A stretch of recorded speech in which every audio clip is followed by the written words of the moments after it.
The Office of the Leader of the Opposition organized an oversight visit to Inspire Africa Coffee Factory in Ntungamo District. I undertook this oversight visit on 11th December 2024, together with shadow ministers. The visit was in line with Section 6E1 of the Administration of Parliament Amendment Act of 2005 that empowers the Leader of the Opposition to play the oversight role and keep the government in check. During the financial year 2023-2024, government undertook to establish a tertiary hub for last-mile coffee value addition in Ntungamo District through the Science, Technology and Innovation Secretariat in the Office of the President under a private partnership arrangement with the Coffee Investment Consortium Uganda and Inspire Africa Coffee, both privately registered entities. The construction of this coffee value addition facility began in October of 2023 and had been projected to be completed by December 2024. We were told that the factory is expected to produce various coffee products, including instant coffee, drip coffee, malt coffee, coffee energy drinks, as well as beauty cosmetics. However, since this strategic government intervention was initiated, various stakeholders, as well as policymakers, have expressed concerns with respect to the implementation arrangements. Some of these concerns include: 1, rationale followed to establish this coffee value addition factory in Ntungamo. Number 2, the selection criteria followed to procure the private investor. 3, the reason behind the decision by government to support the building of a factory, a coffee factory in Ntungamo district, while not paying attention to other areas known to produce a lot of coffee in Uganda. 4, capital investment.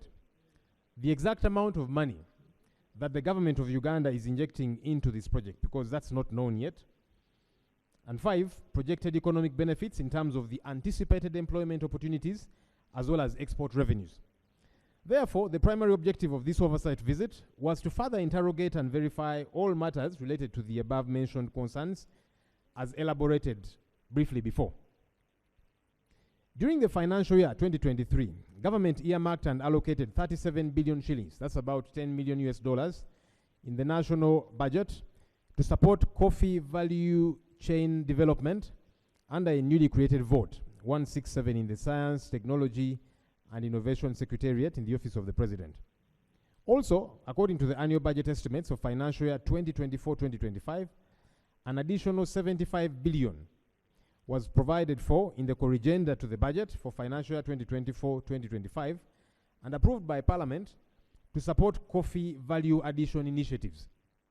To date, a total of 112 billion shillings has been appropriated by Parliament towards support to coffee value addition initiatives.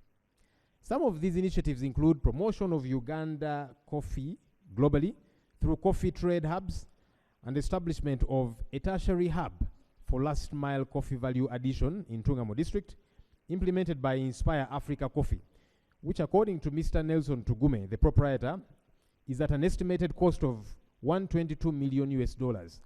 That's about 451 billion Uganda shillings. It is important to note that these coffee value addition initiatives are not directly implemented by government, but rather through partnerships, such as the Presidential Advisory Committee on Exports and Industrial Development, that is chaired by Mr. Odrek Ruawogo, the Senior Presidential Advisor on Special Duties. There is also the Coffee Investment Consortium, a privately registered entity comprising of about 21 coffee companies interested in promoting coffee production and providing value addition in the coffee value chain, and Inspire Africa Coffee, an affiliate of Inspire Africa Group, a human resource organization initially established primarily to address the challenges of youth unemployment on the African continent. Government argues that the initiatives will significantly increase the country's coffee export earnings through export promotion of processed, ready-to-drink coffee instead of the raw coffee beans. However, since the above highlighted coffee value addition initiatives were earmarked and subsequently funded by government, various stakeholders as well as policymakers have expressed serious accountability, legal and policy concerns with regard to the implementation arrangement of these initiatives. Therefore, it was paramount to further interrogate and verify all matters related to the implementation of these initiatives, to ascertain their feasibility and value for public funds in line with the existing legal and policy frameworks. Let me run through the areas of concern, Right Honorable Speaker. 1, funding and transparency queries. In the financial year 2023-2024, the government of Uganda allocated resources through the Science, Technology and Innovation Secretariat under the Office of the President towards the establishment of a modern industrial coffee park in Rashamire Town Council, Ntungamo District. We found that there is no memorandum of understanding between the government of Uganda and this private entity. So the manner in which money was extended to this entity is not clear. Honorable Speaker and colleagues, it is wrong for taxpayers' money to be spent without any clearly defined binding relationship between the government and any entity, and in this case, Inspire Africa Coffee, and no documentation whatsoever. The proprietor told us that there is a co-investment arrangement that was ongoing between the parties, that's government and them, but there was no clarity on whether this arrangement would result into a joint shareholding, a grant arrangement, or a bailout. We recommend as follows, together with my colleagues. 1, government should come out clearly on the relationship that is existing between Inspire Africa Coffee and government that warranted the disbursement of public funds to this private entity. Number 2, Parliament should stop any further disbursements to this entity until a clear and rational memorandum of understanding is reached at between government and this entity. Number 3, government ought to come out with a clear procedure on how private entities can get government support. Uganda has a lot of young and innovative entrepreneurs who only lack funding. If the government comes out clearly on the formalities, then more Ugandans could benefit as opposed to just a few. The other concern is unfulfilled government commitments. Uganda is currently the leading coffee exporter in Africa and the second largest coffee producer in Africa, having exported 6.13 million bags in financial year 2023-2024, valued at over 1.14 billion US dollars. In order to handle the value additional call, government stipulated under the National Development Plan, NDP3, that 2 modern industrial coffee factories would be established, one in Bugisu and another one in Buganda, because these are the highest coffee growing regions in the country. These 2 factories were to be constructed by the end of June 2025, when NDP3 would lapse.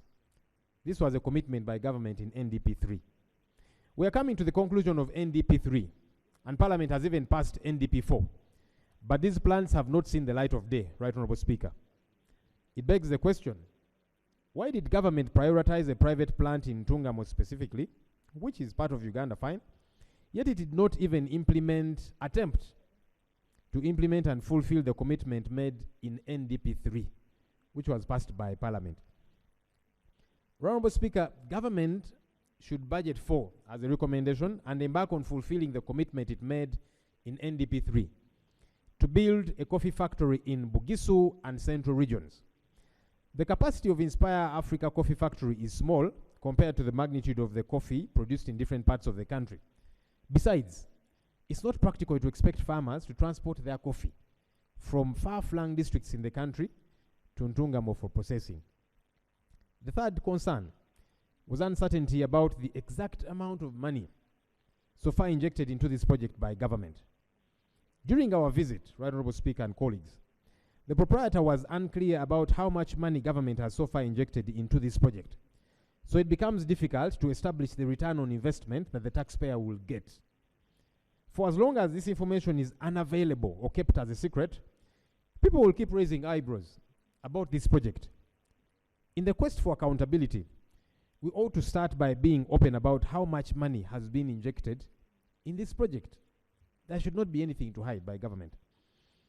The recommendation, Honorable Speaker, is that government should explain to Parliament and to the country how much money has so far been injected into this project, the terms of agreement, how the taxpayer will get value for their tax money.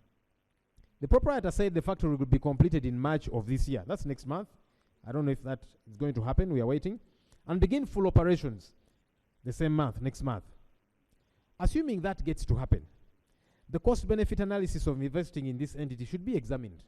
We need to know. There should be clear terms on what is likely to accrue from this investment. Every coin of taxpayers' money injected into this project must be accounted for because it's taxpayers' money. In conclusion, Right Honorable Speaker, let me state this for the umpteenth time. The idea of government bailing out or offering support to private companies is not a bad one in and of itself.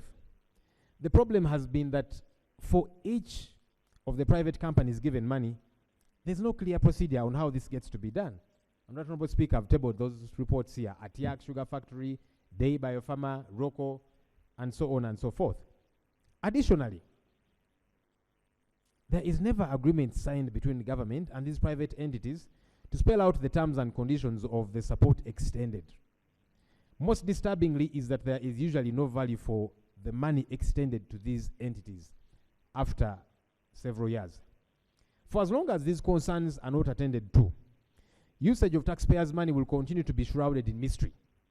And there will always be suspicion about these bailouts, given that they are accessed by a few people who probably have connections in government.